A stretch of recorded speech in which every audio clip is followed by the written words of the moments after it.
बस दुआ करो उनके आप में, दुआ करो बस। भाई जा रहे हैं, ये भाई जा रहे हैं, कहाँ जा रहे, वहाँ जा रहे हैं।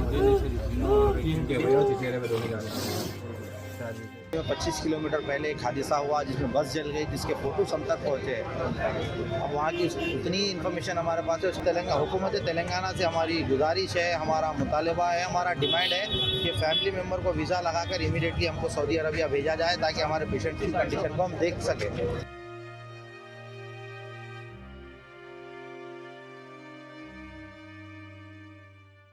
आदाब, नमस्कार। द रेड माइक में आपका स्वागत है। मैं हूं सौरभ शुक्ला। एक बहुत दुखद खबर वो सऊदी अरब से आ रही है और वो खबर ये है कि सऊदी अरब में एक सड़क हादसे में 42 भारतीयों की मौत हो गई है। ये 42 भारतीय उम्रा करने सऊदी अरब गए थे और बताया जा रहा है कि ये देर रात हुई। ये एक बस से मक्का से मदीना जा रहे थे और इनकी बस एक डीजल टैंकर से टकरा गई और इसमें आग लग गई। मरने वालों में 20 महिलाएं हैं और 11 बच्चे शामिल हैं। जानकारी के मुताबिक हादसे में सिर्फ बस ड्राइवर ही जिंदा बचा है, ये जानकारी मिल रही है और हम लोग तमाम अपने सूत्रों से कुछ जानकारी जुटाने की कोशिश कर रहे हैं। वो हम इस पूरे वीडियो में आपको देने की कोशिश करेंगे। जो हमें जानकारी मिली है उसके मुताबिक ज़्यादातर जो मरने वाले हैं वो तेलंगाना के रहने वाले हैं, राजधानी हैदराबाद के रहने वाले हैं। और बताया जा रहा है कि ये हादसा मदीना से लगभग 160 किलोमीटर दूर मुहरास के पास भारतीय समय अनुसार सुबह के 1:30 बजे हुआ है। उस समय कई यात्री सो रहे थे, उन्हें बचने का और भागने का भी मौका नहीं मिला। जब डीजल टैंकर से बस टकराई तो इतनी तेज धमाका हुआ और इतनी तेज आग लगी कि कई किलोमीटर दूर तक आग की लपटें और धुआं नजर आया। तेलंगाना सरकार इस पूरे मामले में लगातार भारतीय एम्बेसी जो सऊदी अरब में उससे टच में है। तेलंगाना सरकार ने कहा है कि वो रियाद में भारतीय जो एम्बेसी है उसके साथ बातचीत कर रही है। राज्य सरकार की ओर से बयान जारी किया गया और बताया गया कि मुख्यमंत्री रेवंत रेड्डी ने दिल्ली में मौजूद अधिकारियों को निर्देश दिए हैं कि वो दूतावास से नज़दीकी तालमेल बनाकर पीड़ितों की पहचान और अन्य औपचारिकताओं को पूरा करने में मदद करें। आपको बताएं कि सब लोग उम्रा करने गए थे और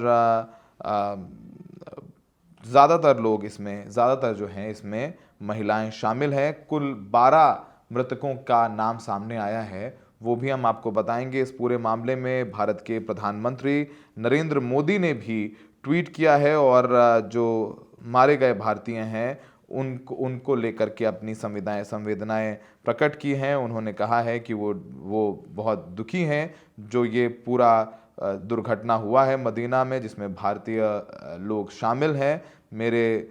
मेरी संवेदनाएं उन परिवारों के साथ है जिन्होंने अपनों को इस पूरे हादसे में खो दिया।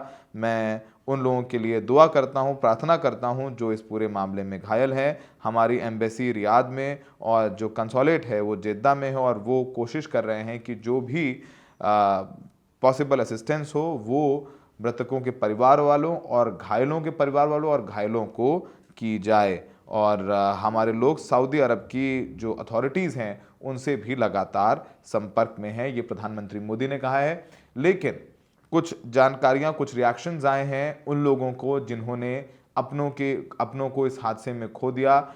उनमें से तो एक व्यक्ति वो है जिसने अपने परिवार के कुल 7 लोगों को खो दिया है। कुल 7 लोग उस बस में सवार थे और ये सब लोग एक ही इलाके के रहने वाले थे। आपको पता है जब उम्रा करते हैं तो लोग ग्रुप्स में भी जाते हैं, तो ये हैदराबाद के लोग थे और जिन्होंने अपनों को खोया है वो बेहद दुखी हैं, परेशान हैं। आइए आपको उनकी आवाज़ें सुनवाते हैं। मैं हैदराबाद ज़िले में रहता हूँ। ये काफ़िला 45 से 46 अफराद का हैदराबाद से मक्का मुकर्रमा उम्रे के लिए पहुँचा। मक्के से मदीना मुनव्वरा जा रहे थे। रास्ते में 25 किलोमीटर पहले एक हादसा हुआ जिसमें बस जल गई, जिसके फोटोज हम तक पहुँचे। अब वहाँ की उतनी इन्फॉर्मेशन हमारे पास है, उसके ज़्यादा की कोई इन्फॉर्मेशन हमारे पास नहीं है। देखेंगे आगे क्या होता है। 7 मेंबर्स है मेरे। Al Makkah tours and travels. Al Makkah tours and travels के एजेंट एजाज साहब से बात हुई। हम उनसे गुजारिश कर रहे हैं कि हमारा वीज़ा और टिकट लगाकर फौरी इमीडिएटली हमको सऊदी अरबिया भेजा जाए ताकि वहाँ के हालात का जायजा लिया जाए। हाँ, गवर्नमेंट हुकूमत तेलंगाना से हमारी गुजारिश है, हमारा मुतालबा है, हमारा डिमांड है कि फैमिली मेम्बर को वीज़ा लगाकर इमीडिएटली हमको सऊदी अरबिया भेजा जाए ताकि हमारे पेशेंट की कंडीशन को हम देख सकें। मोहम्मद सलमान नाम है भाई। अल मक्का ट्रैवल से हमारे पास से 6 जने गए थे घर के लोग। मक्के से मदीने जा रहे थे, रास्ते में इंसिडेंट हो रहा है। ऑलरेडी बात हुई थी हमारे रास्ते मेरे को 2 घंटे में पहुँचते बोल के बोले थे। फिर इसके बाद कांटेक्ट नहीं करे, सडन हमारे भाई कांटेक्ट करे, दूसरों के फोन से करे, ऐसा बस जल गई, पूरे जल गए बोल के बोले। उसके बाद वहाँ से उनका भी रेस्पॉन्स कुछ भी ना, कॉन्टैक्ट ना, उनसे भी कुछ भी बात नहीं हुई। अब मक्का ट्रैवल्स वालों को भी हम बोले था हुआ करे, तो उनको भी नहीं मालूम था जब तक इतला नहीं दी थी उनकी।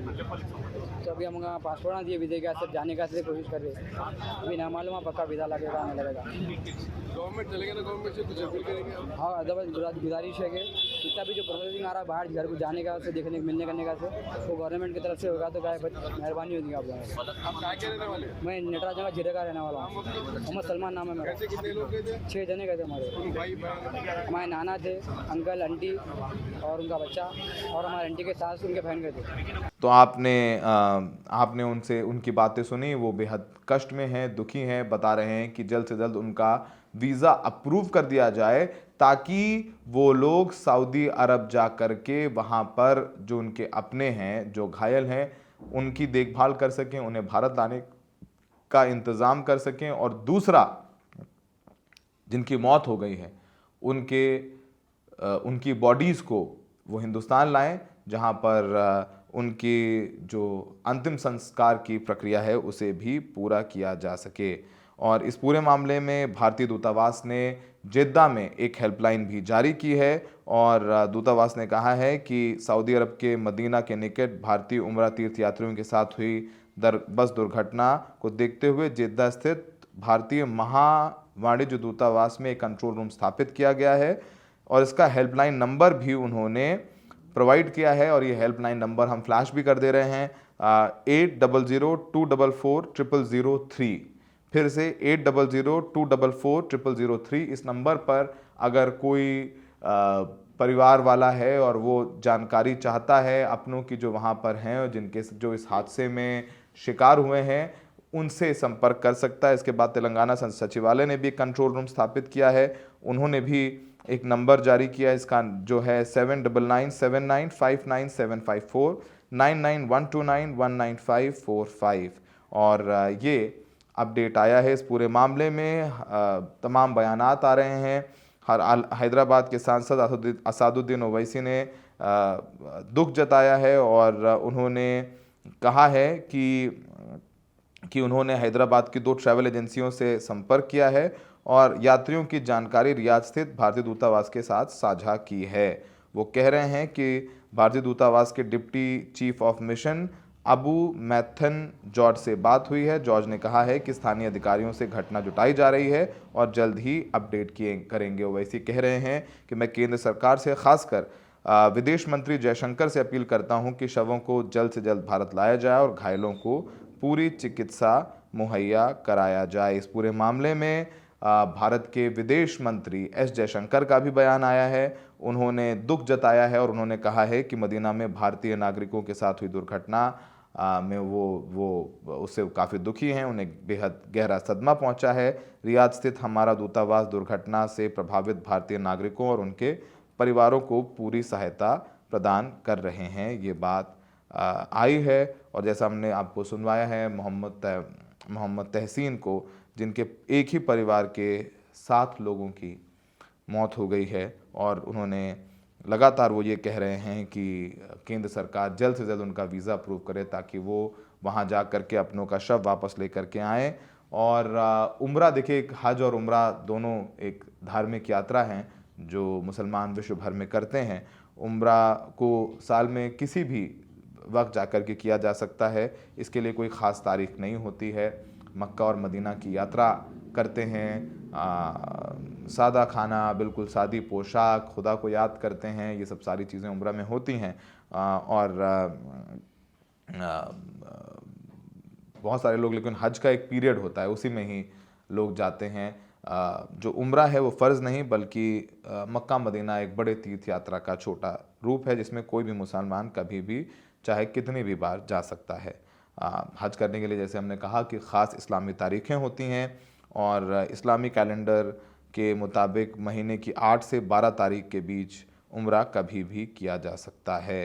तो ये सारी बातें हैं जो अभी तक जानकारी निकल करके आई है, तो हमें लगा कि इस बारे में अपने दर्शकों को बताना चाहिए।